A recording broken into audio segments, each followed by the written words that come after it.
And definitely, I can see the link between gaming and gambling.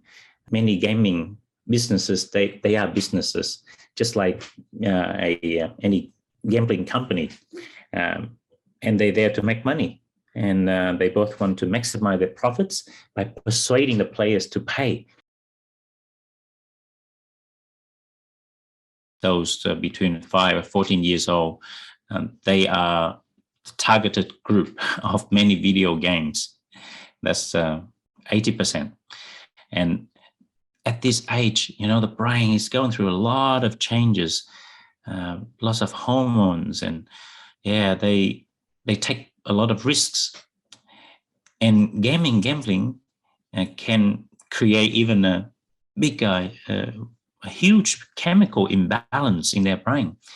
And it results in lack of sleep, concentration, and communication.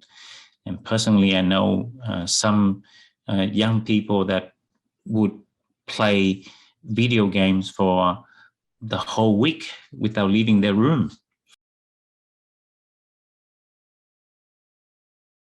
Culture plays a big role. So I know for myself, I'm Vietnamese, I come from Vietnam, but in Vietnam, we also have Chinese New Year. At that time, lots of people have fun. And one of the ways to have fun is to gamble. And some even think that's a bonding experience, but I know that it has a reverse effect many times. And, kids would even have their own corner and adults have their own table. Well, what does that mean? Well, that creates a belief that gambling is okay for children.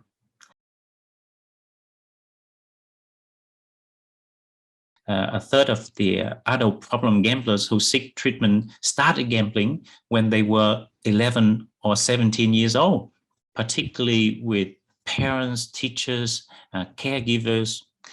Definitely, I think for them too, they need to be educated and they need to understand the nature of gambling, how it can affect the young person's brain.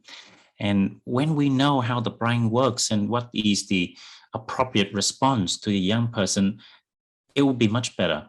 Another thing that an adult can do is to set a good example.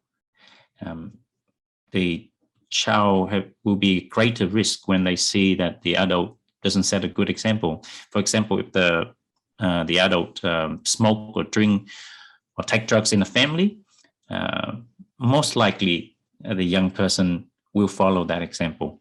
And so parents have to ask themselves, have to identify where they can make improvement in themselves so that their children can also make improvement. The adults, they can always get in touch with other networks that can support them. It could be through an agency, community hub, or even religious organization, the friends and families that are willing to help and there to support them. They don't have to do this alone. Young people, they seek connection with others, and they have their own connection, their own community. So if we can seek that connection, that real life in-person connection, and facilitate that, and to help young people to do that more, that's even better. Yeah, so many people want to see a ban for letting underage children to do in-game purchasing. Another thing that I would like to see is that more requirement for adult supervision. Young people, they spend a lot of money in these games and even gambling, and they don't know how much they spend. And companies don't want to be explicit about that either. So I think they should be explicit about that. They should email, or they should warn the players the exact amount of money or time that they spend in the game. And particularly those vulnerable communities, we want them to be aware of how, the little thing of gaming, slowly, it can lead to, a big addiction. And what can they do now to prevent the pitfalls? And they can build a safer, more positive future for their children and for themselves.